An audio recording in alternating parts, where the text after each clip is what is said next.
Deepak Fish has rightly said, organization is more than a chart. It is a mechanism through which the management directs, coordinates, and controls the business. It is indeed the foundation of management. Now, let's see the importance of organizing. Number one, benefits of specialization. In the process of organization, we have seen the first step, that is division of work, which facilitate specialization.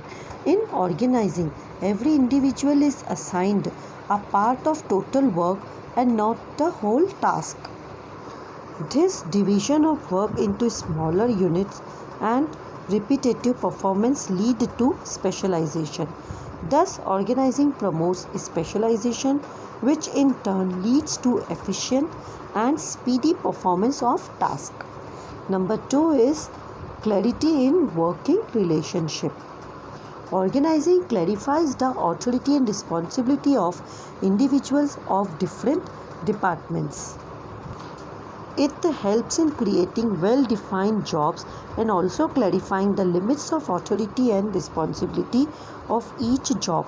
The superior-subordinate relationship is clearly defined in organizing, which helps in fixing accountability and avoid conflicts.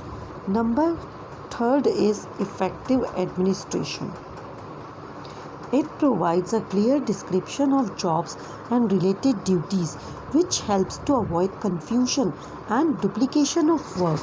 Clarity in working relationship enables proper execution of work, which results effective administration. Next one is optimum utilization of resources. A good organizational setup helps to avoid duplication and overlapping of work. So the proper assignment of jobs enables to do so. This helps in preventing confusion and minimizing the wastage of resources and efforts. Next is adaptation to change. Modern organization has to survive and grow in the midst of tremendous changes in external environment. A properly designed organizational structure is flexible, which facilitates adjustment to changes in workload caused by change in external environment related to technology, products, resources, and markets. Next is development of personnel.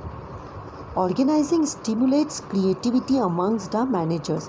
Effective delegation allows the managers to reduce their workload by assigning routine jobs to their subordinates. Sound organization encourages initiative and relative thinking on part of the employees. When manager delegates their authority, it reduces their workload so they can focus on more important issues related to growth and innovation. This also develops the subordinate's ability and helps him to realize his full potential. Now last one is expansion and growth. It helps in growth and diversification of an enterprise by adding more job positions, departments, product lines, new geographical territories. So in a nutshell, we can say that organizing plays a key role in achieving growth, development and success of any organization. Now next topic is organizational structure. Organizational structure refers to hierarchical arrangement which shows the authority and responsibility relationships between the various positions in the organization. It is mainly concerned with establishing relationship amongst all the persons working in an organization by allocation of duties, responsibilities and delegation of authority. Under the organizational structure, various posts are created to perform different activities for the attainment of objectives of the enterprise. It is a framework of relations among persons working on different posts are determined.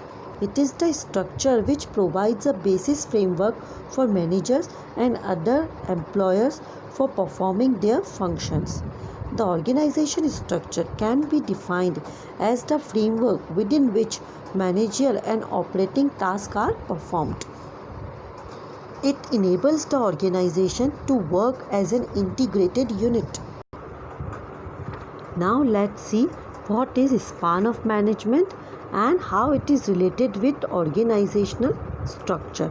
So span of management refers to the number of employees or subordinates work under a superior, so that superior can effectively manage all the subordinates and utilize their skills and knowledge to the maximum of their capabilities.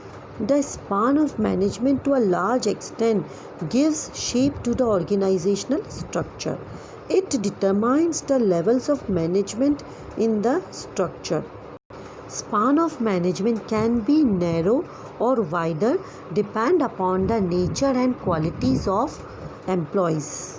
Narrow span of management means less number of subordinates are working under one superior, whereas wider span of management means more number of employees are working under one superior. Narrow span of management will lead to tall structure, whereas wider span of management leads to flat structure. That means less number of levels in the management. Now see the organizational chart by this picture on your screen. In next module, we will study types of organizational structure, that is functional structure and divisional structure.